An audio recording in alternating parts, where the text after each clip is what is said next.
Overthinking. You replay the conversation from 3 days ago, searching for the thing you said wrong. You draft the text, delete it, draft it again. At 2 in the morning, you're running the same scenario for the 9th time, as if the 10th will finally crack it open. You call this being careful, thoughtful, the kind of person who thinks things through. But here's what's actually happening. Thinking has become a substitute for accepting.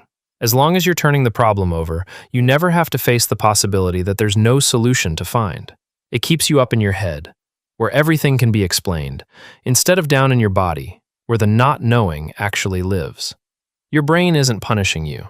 It's protecting you from the discomfort of not knowing. Some things are worth thinking through once, slowly, with a clear head. But reflection ends when understanding arrives. Everything after that is just another lap around the same track. You tell yourself you're being careful, you're being smart. You're only circling the thing so you never have to land on it. Overthinking doesn't give you control. It gives you the feeling of control, enough to keep you trapped far longer than the uncertainty ever would. Procrastination. The task has been on your list for 6 days. It's not hard. An email you owe someone, a form you need to fill out, a call that would take 10 minutes. But every time you go to start it, something else suddenly feels more important. You clean the kitchen. You answer easier messages. You'll do it tonight, you decide, and you don't. You tell yourself you're lazy, or just bad with time. But here's what's actually happening. The task isn't what you're avoiding. The feeling it brings up is. Underneath it is something your brain would rather not feel. The fear it won't be good enough. The dread of being judged. The discomfort of not knowing where to start. Your mind can't avoid the feeling directly, so it avoids the task attached to it. Every delay brings a small hit of relief, and relief quietly teaches your brain to do it again.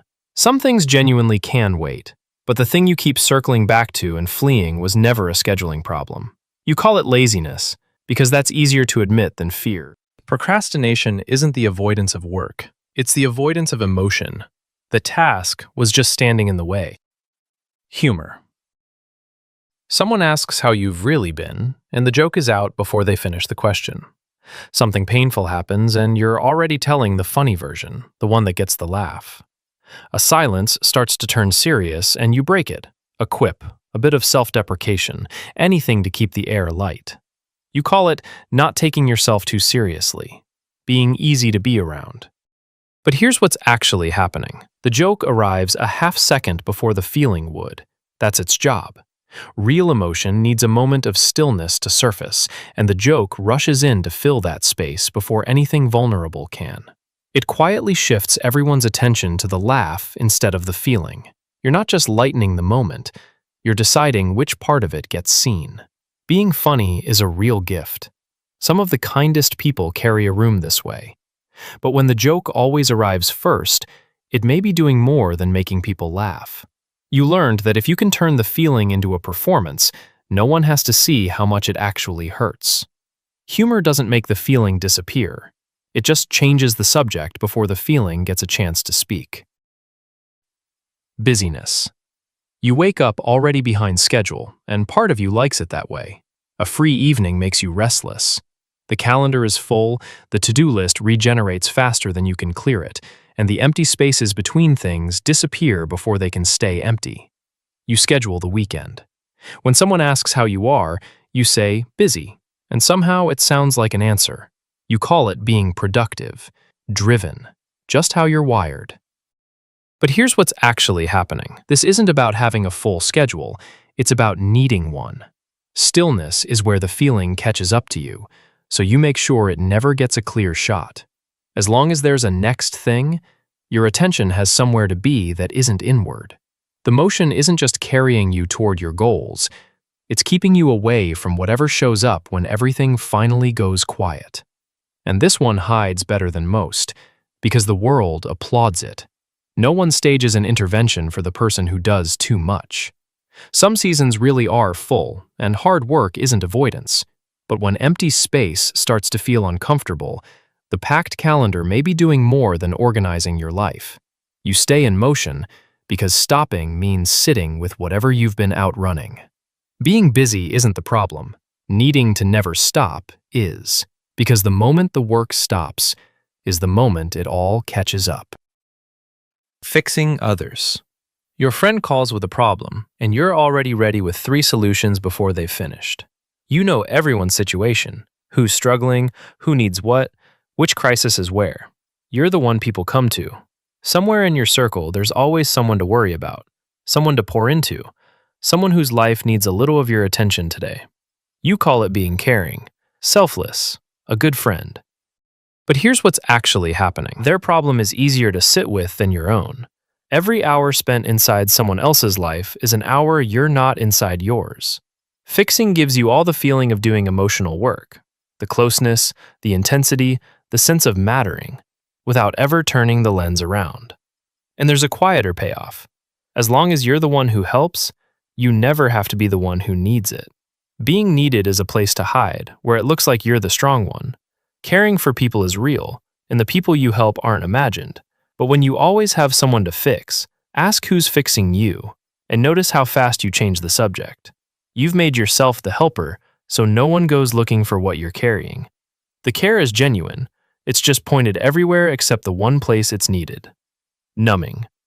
The day ends and you reach for the thing that takes the edge off. The pour of wine, the pull of the screen, the scroll that swallows an hour and then another. You've earned it. You call it unwinding, decompressing, shutting your brain off after everything you carried today. And you did earn it. Rest is real, and you needed some. But here's what's actually happening. There's a difference between resting and disappearing, and you've slowly stopped noticing which one you're doing. Rest restores you, and you come back. This doesn't. You reach for it the moment a feeling begins to surface, because it turns the volume down on everything at once. Not just the stress, the sadness underneath it, the loneliness, the uncertainty, whatever would still be sitting there if the screen went dark and the room went quiet. You're not unwinding from the day. You're making sure the day never catches up to you. Switching off after something hard is human. But when you can't be alone with yourself without reaching for something, the wind down was never only rest. It became the thing standing between you and whatever you've been trying not to feel. Numbing doesn't erase the feeling. It only postpones it. And every time it comes back, you need the volume turned down just a little more. Withdrawing. Something's off. And without quite deciding to, you go quiet. The texts sit unanswered a little longer. You cancel the plan and feel relief when it's called off. When someone asks if everything's okay, you say you've just been tired, you've needed some space, and you retreat somewhere no one can reach the part of you that's hurting. Solitude is real, and some of us truly refill alone. But here's what's actually happening. You don't pull away because you want to be alone. You pull away so no one gets close enough to notice. Being around people risks the question you can't answer, the moment someone sees through you. So you remove the witness. Alone, there's no one to perform for and no one to let down, and no one to accidentally reach the thing you're guarding. It feels like protecting your peace. It's really protecting the wound from being seen. Needing to recharge is real, and not every quiet stretch is hiding. But when the pulling away comes right as the feeling does, the space you needed was never only rest. You disappear so no one can ask the question that might crack you open. Withdrawing doesn't keep you safe. It just leaves you alone with the one thing you were trying to get away from. Overeating. Nothing's wrong. You're not hungry. You ate an hour ago. But you're standing at the fridge anyway, or halfway through the bag of chips before you noticed you opened it. The day was fine. The body doesn't need anything. Still, something in you walks to the kitchen and starts looking for a feeling it can taste. Food is comfort, and comfort is human. We've gathered around it our whole lives. But here's what's actually happening. Eating is the quickest comfort there is.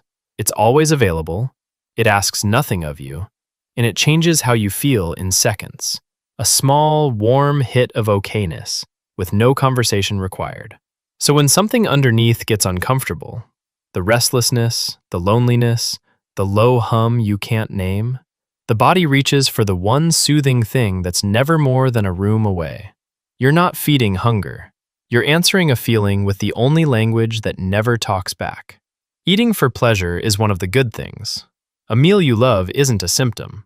But when you eat right as the feeling rises, the fullness you're after was never in your stomach. You're trying to fill something food was never going to reach. Overeating doesn't sit in your stomach. It sits on top of whatever you didn't want to feel, pressing it down, one bite at a time.